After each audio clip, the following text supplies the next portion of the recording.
नमस्कार दोस्तों, मैं हूं आशिमा त्यागी।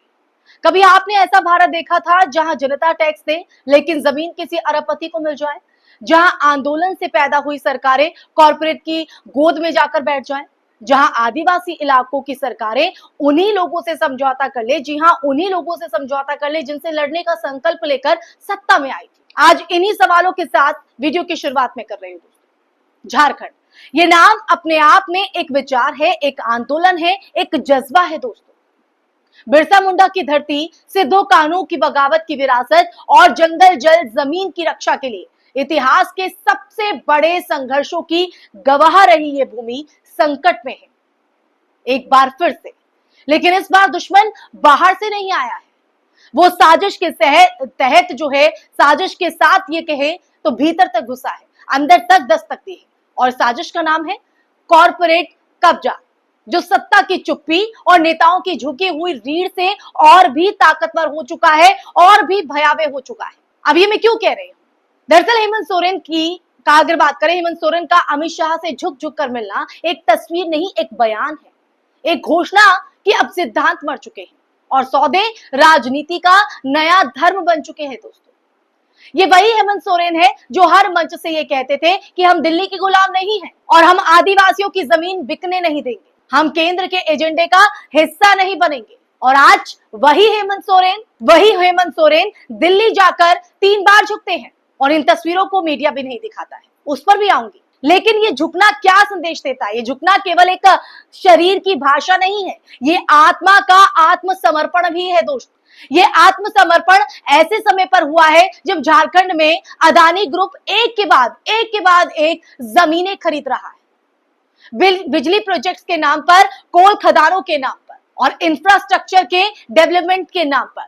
डेवलपमेंट आप समझते हैं, लेकिन अगर जनता की बात करें तो इस डेवलपमेंट से कोई लेना देना नहीं है, ना क्योंकि बिजली मिल रही है, ना नौकरी, ना इज्जत। सीएनटी और एसपीटी एक्ट, जिनका मकसद आदिवासियों को बाहरी कब्जे से बचाना था, अब सरकार उन्हीं कानूनों को रिफॉर्म के नाम पर हल्का और कमजोर कर रही है। यानी सीधे सीधे देखा जाए तो आदिवासी प्रजाति का शोषण। अब आपका हमारा दिल तब टूटता है दोस्तों जब हम ये देखते हैं कि एक नेता जो आदिवासी सम्मान का प्रतीक माना जाता है, वही अब उसी जमीन को अदानी को सौंप रहा है, जिस जमीन के लिए, जी हाँ, जिस जमीन के लिए हजारों ने शहादत दी थी, लड़ाई लड़ी थी। क्या ये दिन देखने के लिए कि आप दिल्ली जाइए और सत्ता के गुलाम बन जाइए, सिर झुकाइए?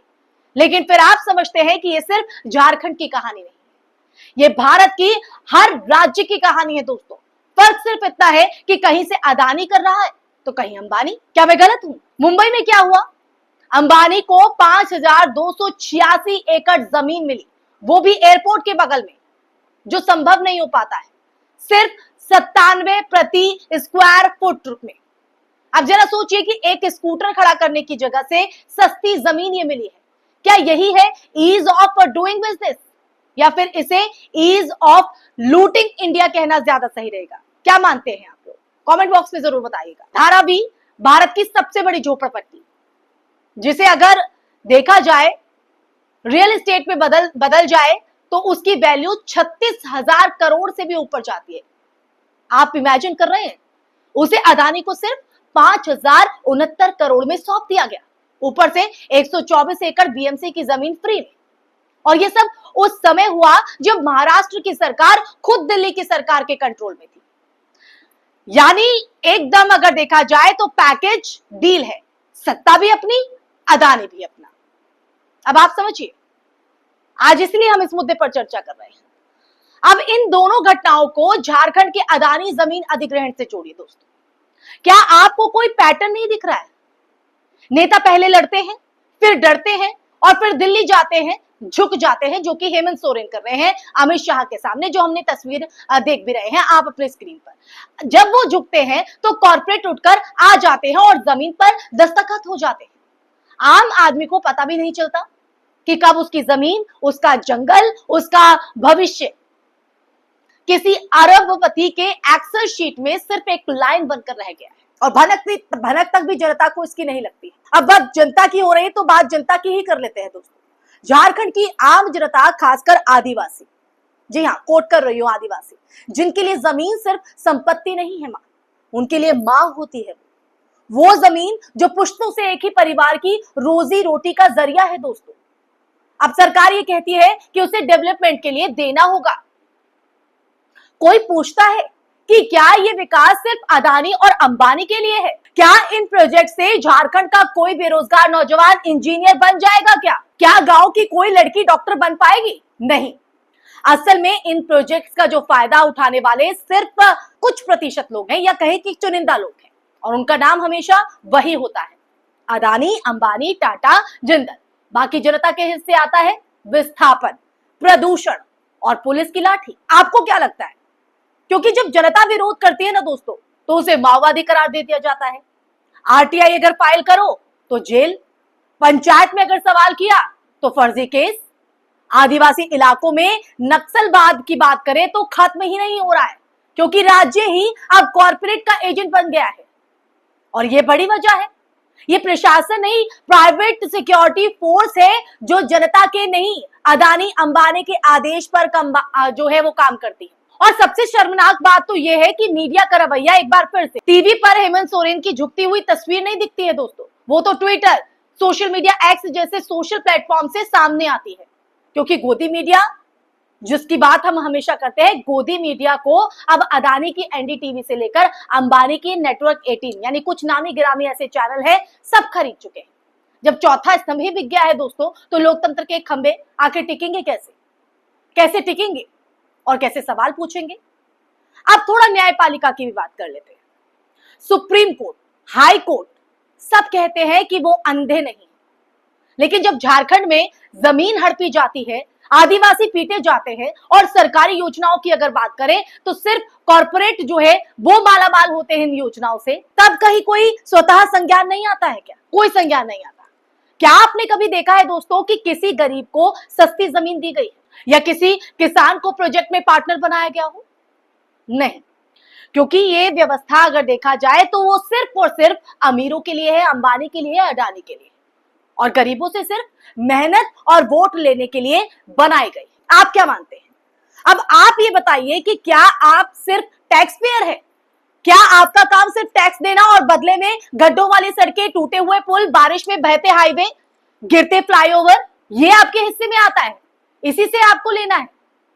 ये सब देखकर आज कहीं ना कहीं लगता है दोस्तों, लोकतंत्र अब कॉर्पोरेट लॉयल्टी प्रोग्राम बन चुका है। जो झुकेगा उसे सीबीआई से माफी मिलेगी, जो बेचेगा उसे अदानी का इन्वेस्टमेंट मिलेगा, और जो आवाज उठाएगा उसके लिए यूएपीए तैयार है। यूएपीए को तो आप अब मानते हैं, यूएपीए क्या है? अब ऐसे में आप ही बताइए दोस्तों, क्या आप केवल टैक्स पेयर हैं? क्या आपका काम सिर्फ टैक्स देना है और बदले में गड्ढों वाली सड़कें, टूटे हुए पुल, बारिश में बहते हुए हाईवे और गिरते फ्लाईओवर लेना है? ये आपके हिस्से में आता है क्या? ये सब देखकर आज कहीं ना कहीं ये लगता है कि लोकतंत्र अब कॉर्पोरेट लॉयल्टी प्रोग्राम बन चुका है। जो झुकेगा उसे सीबीआई से माफी मिलेगी, और जो बेचेगा उसे अदानी का इन्वेस्टमेंट मिलेगा, और जो आवाज उठाएगा आपकी और हमारी तरह, उन पर यूएपीए तैयार है, जिसके मैंने कई प्रीवियस जो मेरी वीडियो है उनमें दिखाया भी है। तो वैसे में सवाल आप लोगों से है कि क्या आप अब भी चुप रहेंगे दोस्तों? क्या आप अब भी नेताओं के झुकते हुए शरीर को शालीनता मानेंगे, या फिर सवाल करेंगे कि आपने हमें वोट लेकर क्या बेचा, झारखंड या जमीन? दोस्तों ये वीडियो कोई रेंट नहीं है, जी हाँ, ये आपकी आंखें खोलने की एक कोशिश है दोस्तों, क्योंकि ये जो सिस्टम चल रहा है ना, वो सिर्फ झारखंड तक नहीं रुकेगा। कल ओडिशा, परसों छत्तीसगढ़, फिर उत्तराखंड, हिमाचल, असम, बंगाल, हर राज्य तक ये आग, ये लपटें फैलेंगी, और हर कोई हर राज्य में इस लूट का शिकार होगा। आप, हम, कोई, अगर आज हम नहीं बोले ना, तो कल हमारे गांव भी बिकेंगे, हमारे स्कूलों की जमीन, हमारी नदियों के घाट, हमारे खेत, हमारे जंगल, और सब कॉर्पोरेट प्रॉपर्टी हो जाएंगे। और तब आपको आज की ये वीडियो, ये सवाल याद आएंगे। ये वीडियो एक भविष्यवाणी लगेगी। इसलिए अब जरूरी है दोस्तों, बोलना, लिखना और पोस्ट करना, शेयर करना, और सबसे जरूरी सवाल पूछना। सवाल है तो लोकतंत्र जिंदा है, जो मैं हर वीडियो में कहती हूँ। ऐसे में आपसे गुजारिश है, आपसे विनती है मेरी दोस्तों, कि ये वीडियो को सिर्फ कंटेंट ना समझे, इसे एक दस्तावेज माने, इसे आप ज्यादा से ज्यादा फैलाइए, ताकि हेमंत सोरेन से लेकर नरेंद्र मोदी तक हर सत्ता को ये बात समझ में आ जाए कि जनता अब झुकने को तैयार नहीं। जनता अब सवाल पूछने को तैयार है, आवाज उठाने को तैयार है। ऐसे में अब बारी आपकी है दोस्तों, आप उठेंगे या फिर आप भी झुक जाएंगे। इसी के साथ इस वीडियो में फिलहाल के लिए बस इतना ही। फिर हाजिर होंगे एक नए विषय के साथ। अगर आपको मेरी वीडियो पसंद आई हो, आप मेरी बात से सहमत है या असहमत है, हमें आपकी राय जो है दोनों ही तरह की महत्वपूर्ण है दोस्तों। इसलिए मैं हर वीडियो के अंत में आप लोगों से ये गुजारिश करती हूँ, अपील करती हूँ कि आप कमेंट बॉक्स में कमेंट करके जरूर बताइएगा कि आपको ये वीडियो कैसे लगी। सब्सक्राइब करना ना भूलिएगा। आपकी आवाज को बुलंद कर रहा है, देश के हर नागरिक की आवाज को बुलंद कर रहा है। नमस्कार दोस्तों।